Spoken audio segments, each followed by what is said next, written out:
अस्सलामुअलैकुम वरहमतुल्लाहि वबरकातुहू।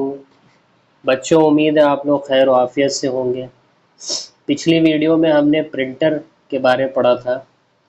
आज का हमारा टॉपिक है प्लॉटर। तो आइए देखते हैं प्लॉटर क्या है। प्लॉटर के बारे में समझने की कोशिश करते हैं। प्लॉटर एक मखसूस किस्म का आउटपुट डिवाइस है। प्रिंटर की तरह ही प्लॉटर भी कागज़ पर इमेज प्रिंट करता है, लेकिन ये ज़रा मुख्तलिफ अंदाज में काम करता है।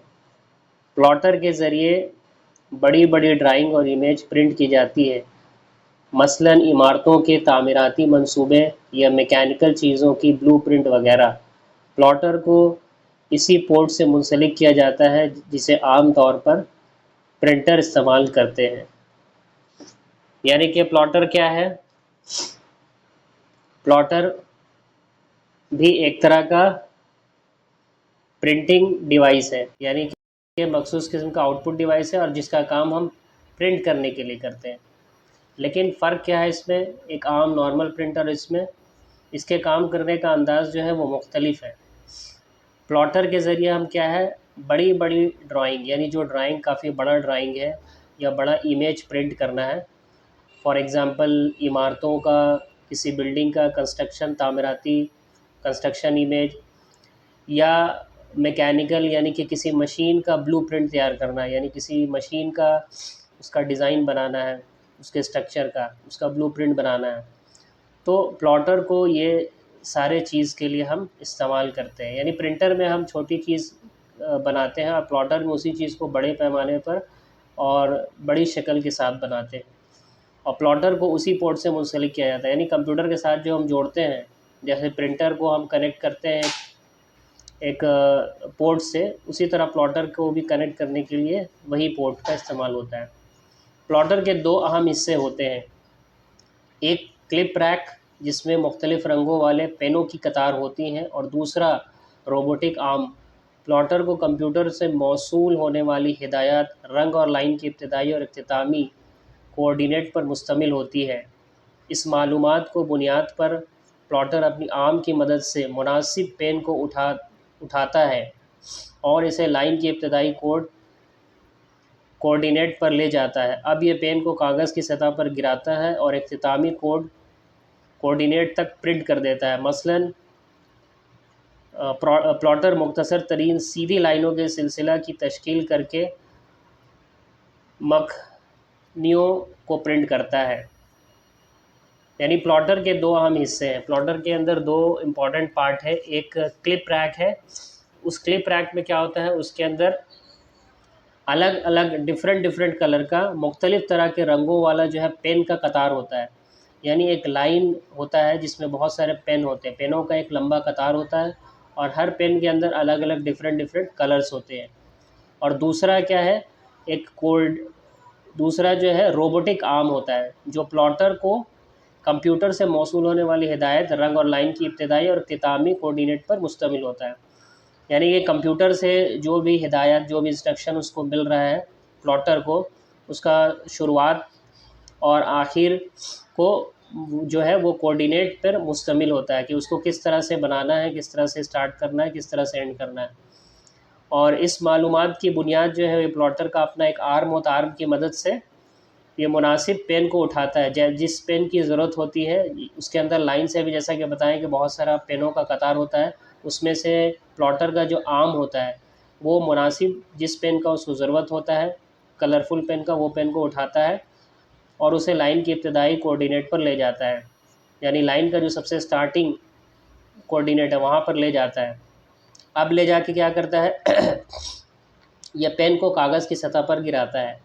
यानी उस पेन के अंदर कलर होता है और उस पेन को कागज़ की सतह पर गिराता है, यानी प्रिंट करना शुरू करता है, वो कलर गिरता है और इख्तितामी कोऑर्डिनेट तक प्रिंट करता है। यानी कि स्टार्टिंग कोऑर्डिनेट से शुरू करता है और एंडिंग कोऑर्डिनेट जहाँ तक है वहाँ तक ले जाके उसको, इस तरह से इसका प्रोसेस होता है। और प्लॉटर फिर मुख्तसर तरीन सीधी लाइनों के सिलसिला की तश्कील करके एक कर्व बनाता है, यानी सीधा लाइन में, स्ट्रेट लाइन में ये करके प्रिंट करता है। प्लॉटर आम तौर से दो डिज़ाइनों में दस्तयाब है। यानी प्लॉटर का अगर स्ट्रक्चर के हिसाब से हम देखें, डिज़ाइन के हिसाब से दो तरह के प्लॉटर होते हैं। पहला प्लॉटर कहलाता है फ्लैट बेड। ऐसे प्लॉटर छोटे साइज़ के होते हैं और इन्हें मेज़ के ऊपर रखा जा सकता है, लेकिन इनमें इस्तेमाल होने वाले कागज़ का साइज़ महदूद होता है। यानी कि ये प्लॉटर जो है काफ़ी छोटे साइज़ का होता है, इसको फ्लैट बेड बोलते हैं। और इनको मेज़ पर यानी टेबल के ऊपर, बेंच पर, कहीं पर भी हम इसको बआसानी रख सकते हैं। और इनमें इस्तेमाल होने वाले कागज़, यानी इसमें जो कागज़ का इस्तेमाल होता है प्रिंट करने के लिए, जो कागज़ लगाते हैं वो महदूद होता है, यानी लिमिटेड होता है, थोड़ा ही सा कागज़ लगा सकते हैं। उसके अलावा दूसरा क्या है, दूसरा प्लॉटर है जिसको हम ड्रम कहते हैं, ड्रम प्लॉटर। ये प्लॉटर बड़े साइज़ के होते हैं, ये साइज़ में फ्लैट बेड प्लॉटर से क्या है, बड़ा होता है। और इनमें इंतहाई लंबाई के कागज़ का रोल इस्तेमाल किया जाता है, यानी इनके अंदर जो कागज़ात का इस्तेमाल करते हैं हम प्रिंट करने के लिए, तो इसमें लामहदूद यानी अनलिमिटेड, उसका कोई लिमिट नहीं होता है, बहुत सारा अनलिमिटेड इसमें कागज़ जो है कागज़ लगाते हैं और उसका लंबाई भी काफ़ी लंबा होता है, यानी काफ़ी इसमें प्रिंट किया जा सकता है, कोई लिमिट नहीं इसका। तो जैसा कि शक्ल 1.15 में ये दोनों प्लॉटर का शक्ल यहाँ पे बनाया गया है, फ्लैट बेड और ड्रम प्लॉटर। उसके बाद आता है स्पीकर। स्पीकर क्या है, स्पीकर जैसा कि शक्ल 1.16 में दिखाया गया है, आउटपुट आलात की एक और किस्म है जिसकी मदद से आप आवाज़ सुन सकते हैं, मसलन मौसीकी और अफराद के माबैन होने वाली गुफ्तगू। यानी स्पीकर जो है वो आउटपुट डिवाइस के अंदर आता है, आउटपुट डिवाइस में से एक डिवाइस है, आउटपुट आलात में से एक आलात है स्पीकर।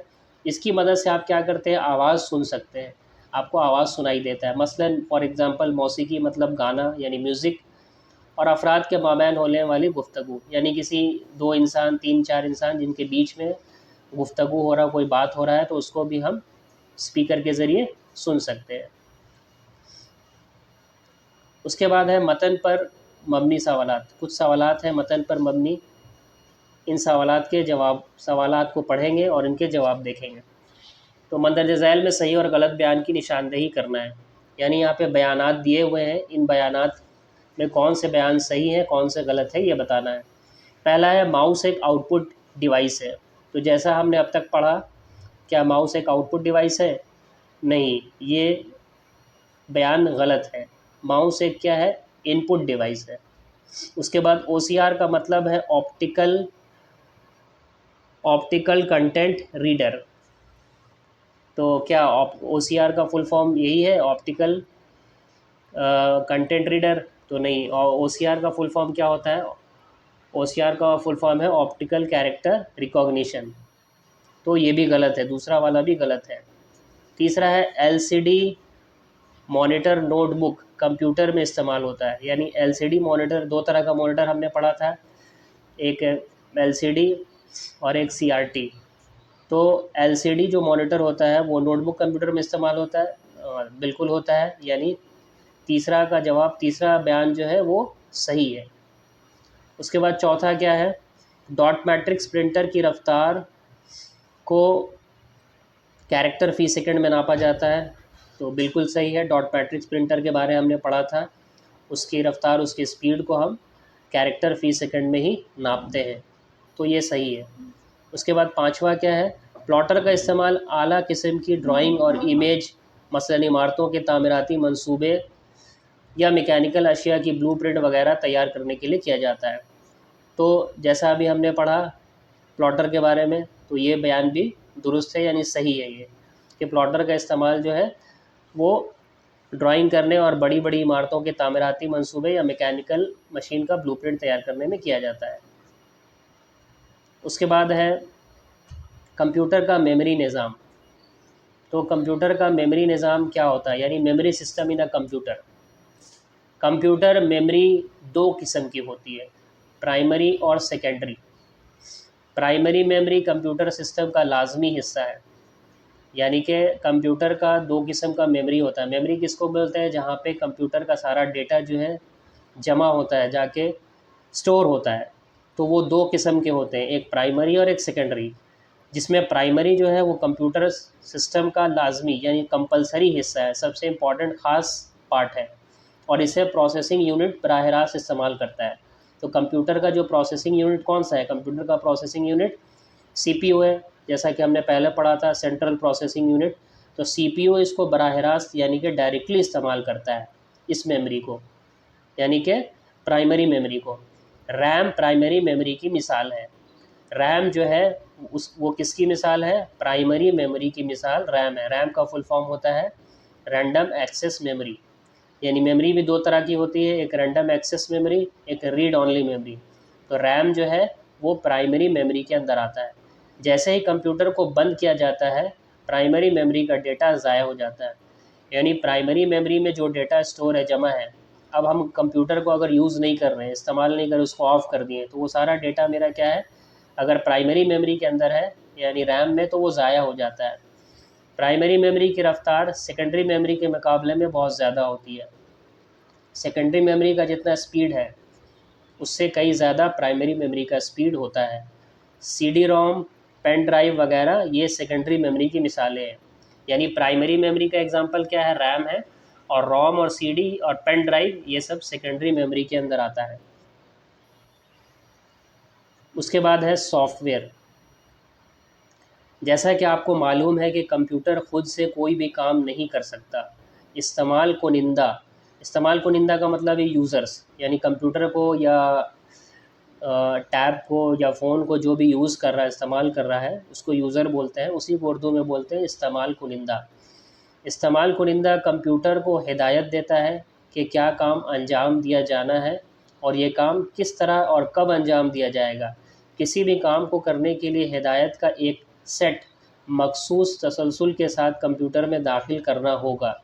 हिदायत के ये सेट प्रोग्राम कहलाते हैं।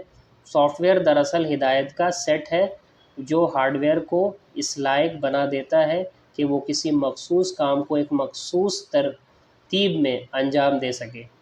यानी कि सॉफ्टवेयर क्या है? जैसा कि हम लोगों को मालूम है, हम लोग जानते हैं कि कंप्यूटर खुद ब खुद काम नहीं कर सकता। कंप्यूटर एक हार्डवेयर हो गया। अब उसको काम कराने के लिए, उसको फंक्शन कराने के लिए उसमें कुछ सॉफ्टवेयर अपलोड करना होता है, सॉफ्टवेयर डालना होता है। उस सॉफ्टवेयर की मदद से ही कंप्यूटर पूरा प्रोसेस करता है, वर्क करता है, फंक्शन करता है। अगर उसमें कोई सॉफ्टवेयर ना डाला जाए तो फिर वो बेकार है, वो एक सिर्फ मशीन का डब्बा के जैसा हो जाएगा। तो सॉफ्टवेयर के बारे ही बताया गया है कि हम लोग जैसा जानते हैं कंप्यूटर खुद ब खुद काम नहीं करता। यूज़र्स क्या करता है, यानी इस्तेमाल कुनिंदा कंप्यूटर को हिदायत देता है, इंस्ट्रक्शन देता है कि काम के क्या काम अंजाम देना, यानी कौन सा काम को करना है और ये काम को किस तरह से करना है और कब अंजाम देना है। और किसी भी काम को करने के लिए एक हिदायत यानी कि इंस्ट्रक्शन दिया जाता है, और उसी इंस्ट्रक्शन के सेट को जो तसलसल के साथ, यानी रेगुलर जो इंस्ट्रक्शन दिया जा रहा है, कंप्यूटर में दाखिल किया जा रहा है, कंप्यूटर में मुसलसल जो हिदायत दी जा रही है, इसी हिदायत के सेट को प्रोग्राम कहते हैं, यानी प्रोग्रामिंग करते हैं हम कंप्यूटर के अंदर। और सॉफ्टवेयर दरअसल क्या है? हिदायत का सेट है, यानी बहुत सारा जो मुसलसल हिदायत यानी कि इंस्ट्रक्शन कंप्यूटर को जो दिया जा रहा है, वो सॉफ्टवेयर उसका पूरा सेट है।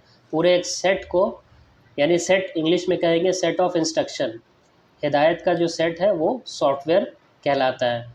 जो क्या करता है? हार्डवेयर को इस लायक बनाता है, यानी हार्डवेयर को इस काबिल बनाता है कि वो मखसूस काम को एक मखसूस तरतीब के साथ अंजाम दे सके, यानी किसी भी ख़ास काम को एक तरतीब के साथ, यानी एक सीक्वेंस के साथ उसको अंजाम दे सके। सॉफ्टवेयर की दर्जाबंदी मंदरजा झैल ज़ुमरों में के तहत की जा सकती है, जैसा कि शक्ल 1.17 में दिखाया गया है। तो अब सॉफ्टवेयर की भी कुछ दर्जाबंदी है, जिसको अलग अलग ज़ुमरे में उसकी दर्जाबंदी की जाती है। तो आइए देखते हैं, शक्ल 1.7 में इसकी दर्जाबंदी को दिखाया गया है। तो ये शक्ल 1.17 है, इसमें सॉफ्टवेयर की दर्जाबंदी की गई है। सॉफ्टवेयर ऊपर है। सॉफ्टवेयर का दो ब्रांच है, पहला ज़ुमरा में क्या आता है? एक है सिस्टम सॉफ्टवेयर, दूसरा है एप्लीकेशन सॉफ्टवेयर। फिर सिस्टम सॉफ्टवेयर का फर्दर दो अलग अलग हिस्सा है, उसके अंदर आता है ऑपरेटिंग सिस्टम, दूसरा है यूटिलिटीज़। और एप्लीकेशन सॉफ्टवेयर के अंदर आता है जनरलाइज्ड पैकेज और कस्टमाइज्ड पैकेज। तो एक एक करके इसके बारे में समझने की कोशिश करेंगे। तो पहला है सिस्टम सॉफ्टवेयर। सिस्टम सॉफ्टवेयर क्या है? What is system software? जब आप कंप्यूटर को चलाते हैं तो रोम में स्टोर किए हुए प्रोग्राम काम करने लगते हैं और कंप्यूटर की मुख्तलिफ़ इकाइयों को फ़ाल बना देते हैं।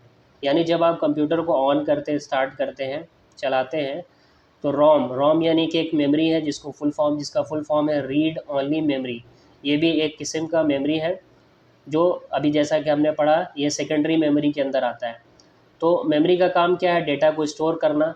तो जैसे हमने कंप्यूटर ऑन किया, रोम के अंदर जो डेटा स्टोर किए गए हैं वो डेटा क्या करते हैं? प्रोग्राम को काम करने लगते हैं, यानी काम कराने लगते हैं प्रोग्राम को, और कंप्यूटर की मुख्तलिफ इकाइयों को फ़ाल बना देते हैं। यानी कंप्यूटर का जितना यूनिट है उसको एक्टिव कर देते हैं, फ़ाल बना देते हैं, एक्टिवेट कर देते हैं। इस तरह कंप्यूटर काम करने के लिए तैयार हो जाता है। प्रोग्रामों का ये सेट सिस्टम सॉफ्टवेयर कहलाता है। तो इस तरह से जब हम उसको एक्टिवेट करते हैं तो अब कंप्यूटर क्या है, वो काम करने के लिए, वर्क करने के लिए तैयार होता है। और इस तरह जो उसको प्रोग्रामों का जो सेट दे रहे हैं, उसको सेट ऑफ इंस्ट्रक्शन दे रहे हैं, वही सिस्टम सॉफ्टवेयर कहलाता है। यानी कि वो सॉफ्टवेयर जो सिस्टम को मैनेज करता है, सिस्टम को प्रॉपर तरीके से वर्क कराता है।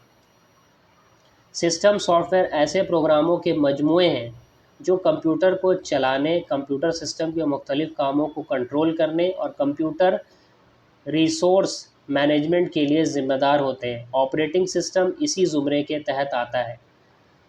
यानी कि सॉफ्टवेयर ऐसे प्रोग्रामों के मजमूए, प्रोग्राम का ग्रुप्स है, ग्रुप्स ऑफ प्रोग्राम को हम सिस्टम सॉफ्टवेयर कहते हैं, जो कंप्यूटर को क्या करता है?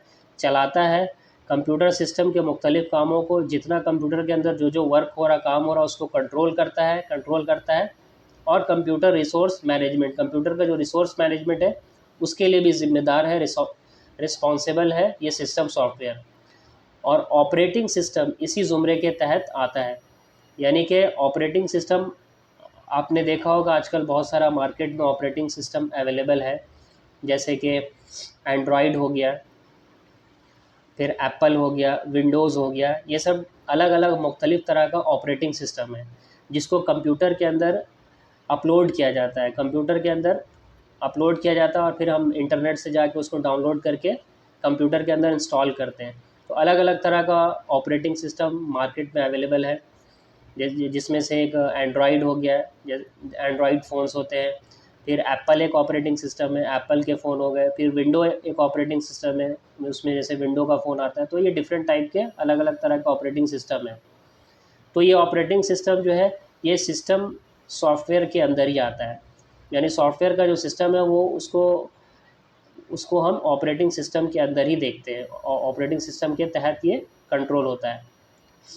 उसके बाद है ऑपरेटिंग सिस्टम एक सिस्टम सॉफ्टवेयर है। जैसा अभी हमने पढ़ा, ऑपरेटिंग सिस्टम क्या है? एक सिस्टम सॉफ्टवेयर है। ये इस्तेमाल कुनिंदा को ऐसा इंटरफेस फ्राहम करता है। इस्तेमाल कुनिंदा यानी कि यूज़र को, जो कंप्यूटर को इस्तेमाल कर रहा है उसको, यूज़र को एक ऐसा इंटरफेस देता है।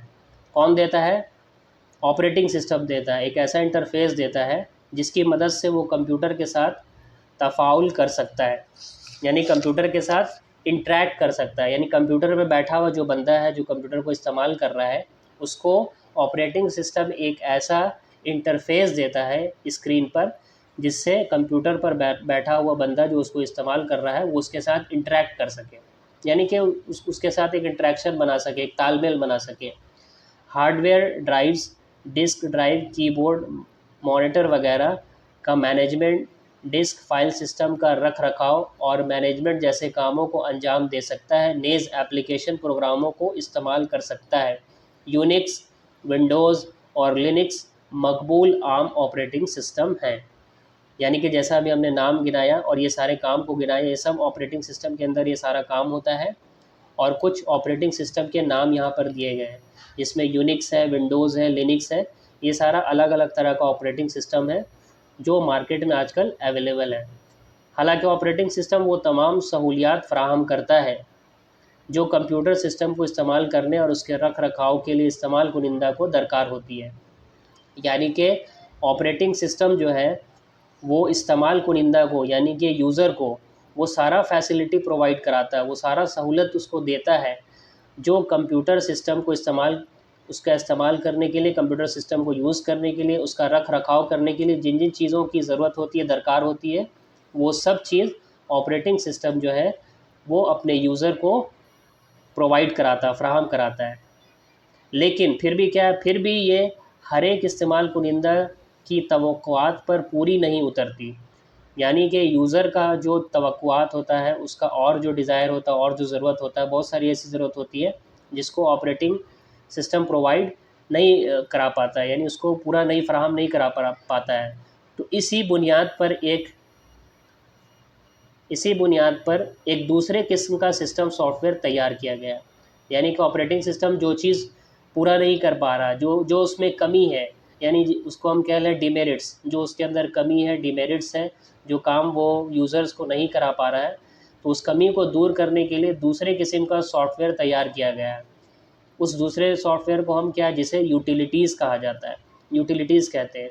ये ऐसे प्रोग्राम हैं जो इस्तेमाल कुनिंदा की ज़रूरियात और ऑपरेटिंग सिस्टम के दरमियान खला को पुर करते हैं। यानी कि यूज़र्स और यूज़र का जो ज़रूरत है और ऑपरेटिंग जो सिस्टम है, उसके बीच का जो गैप है, जो खला है, उसको पूरा करता है। कौन पूरा करता है? ये जो नया सिस्टम सॉफ्टवेयर है, जिसको यूटिलिटीज़ कहा जाता है। यूटिलिटीज़ प्रोग्राम सॉफ्टवेयर एक वसी ज़ुमरे है। यानी यूटिलिटी पर जो प्रोग्राम होता है सॉफ्टवेयर का, ये एक बहुत वसी ज़ुमरा है, यानी बहुत वाइड रेंज का सॉफ्टवेयर, ये बहुत एडवांस सॉफ्टवेयर होता है ये। मसलन इसके अंदर क्या है, compress zip file software, antivirus software और स्प्लिट और जॉइंट फाइल सॉफ्टवेयर वगैरह। यानी joint file, split file, antivirus वगैरह, ये सब कुछ इसी यूटिलिटीज़ सॉफ्टवेयर के अंदर आते हैं, उसी के मातहत आते हैं। उसके बाद है एप्लीकेशन सॉफ्टवेयर। जैसा कि हमने पढ़ा, पहला था सिस्टम सॉफ्टवेयर, दूसरा है एप्लीकेशन सॉफ्टवेयर।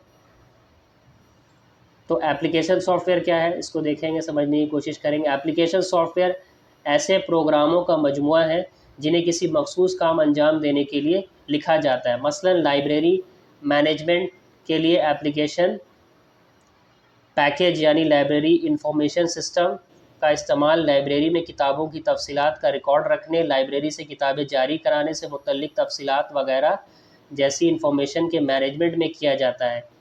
एक और एप्लीकेशन पैकेज जिसे तलबा से मुतल्लिक तफसीलात के मैनेजमेंट में इस्तेमाल किया जाता है, स्टूडेंट इंफॉर्मेशन सिस्टम कहलाता है। इस पैकेज की मदद से तलबा के रोल नंबर, नाम, वालिदैन के नाम, पता, क्लास, सेक्शन, इम्तहान के नताइज की प्रोग्रामिंग वगैरह का मैनेजमेंट किया जाता है। एप्लीकेशन सॉफ्टवेयर की दो अक़साम हैं। यानी कि एप्लीकेशन सॉफ्टवेयर ऐसे प्रोग्रामों का मजमुआ है, यानी ऐसे प्रोग्राम का ये कलेक्शन है जिसके अंदर हम क्या करते हैं, किसी मखसूस काम को अंजाम दिया जाता है, किसी मखसूस काम को अंजाम देने के लिए लिखा जाता है। यानी कि कोई ख़ास स्पेशल टास्क है, स्पेशल काम आपको करना है, तो वो सारा काम हम एप्लीकेशन सॉफ्टवेयर के अंदर करते हैं।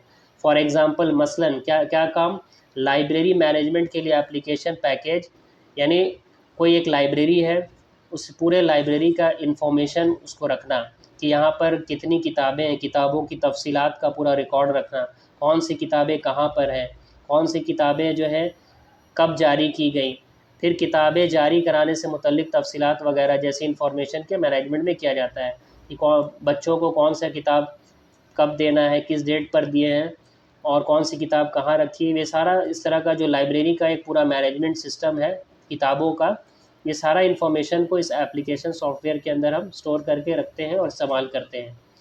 अब इस और बच्चों से मुतल्लिक जो तफसीलात हैं उसको हम स्टूडेंट इंफॉर्मेशन सिस्टम भी कहते हैं, जिसके अंदर इस पैकेज के अंदर क्या होता है, इसकी मदद से हम बच्चों के रोल नंबर, नाम, वालिदैन के नाम, पता, क्लास, यानी बच्चों का पूरा डिटेल उसके अंदर मौजूद होता है।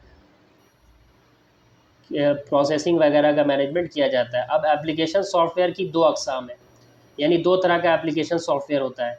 एक जनरलाइज्ड पैकेज कहलाता है, दूसरा कस्टमाइज्ड पैकेज कहलाता है। तो पहला है जनरलाइज्ड पैकेज। तो जनरलाइज्ड पैकेज क्या है, इसको देखेंगे। इस किस्म के पैकेज इस्तेमाल में आसान होते हैं, इन्हें उमूमी मकासद की तकमील के लिए इस्तेमाल किया जाता है। मसलन दस्तावेज़ात तैयार करना, तस्वीर बनाना, डेटा इंफॉर्मेशन का डेटाबेस तैयार करना, प्रेजेंटेशन बनाना, गेम्स खेलना वगैरह। यानी एप्लीकेशन जो सॉफ्टवेयर है, एप्लीकेशन सॉफ्टवेयर का जो पहला अक़साम है जिसके अंदर जो आता है जनरलाइज्ड पैकेज कहलाता है। इस किस्म का जो पैकेज है का इस्तेमाल इस्तेमाल में आसान होते हैं। ये आसान यानी बहुत इजी होता है इसका इस्तेमाल करना। इन्हें उमूमी मकासद के लिए इस्तेमाल किया जाता है। उमूमी यानी कि कॉमन पर्पज़ के लिए, हर तरह का पर्पज़ के लिए इसको इस्तेमाल कर सकते हैं। फॉर एग्ज़ाम्पल क्या क्या, जैसे दस्तावेज़ तैयार करना, कोई डॉक्यूमेंट्स बनाना है आपको, कोई किसी भी तरह का डॉक्यूमेंट्स तैयार करना है, या तस्वीर बनाना है, या डेटा इंफॉर्मेशन का डेटा बेस तैयार करना है, यानी डेटा का एनालिसिस करके एक इंफॉर्मेशन बेस्ड डेटा बनाना है। फिर या कोई प्रेजेंटेशन बनाना है, किसी स्कूल का प्रेजेंटेशन हो, किसी काम का, किसी आपके कोई आपका प्रोजेक्ट है, उस प्रोजेक्ट का प्रेजेंटेशन है, उसको बनाना है, या गेम्स खेलना है वगैरह।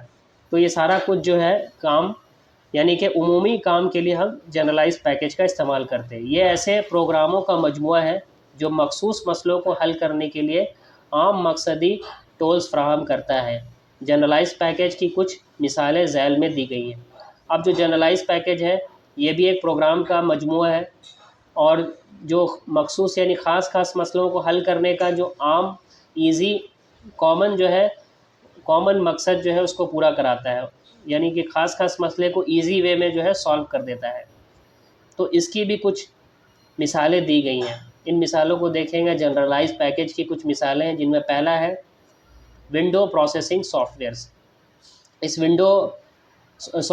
Word processing software.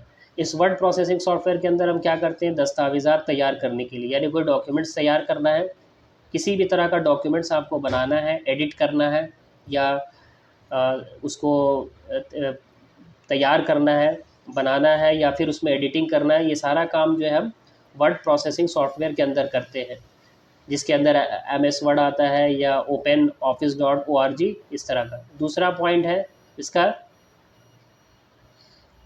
स्प्रेडशीट।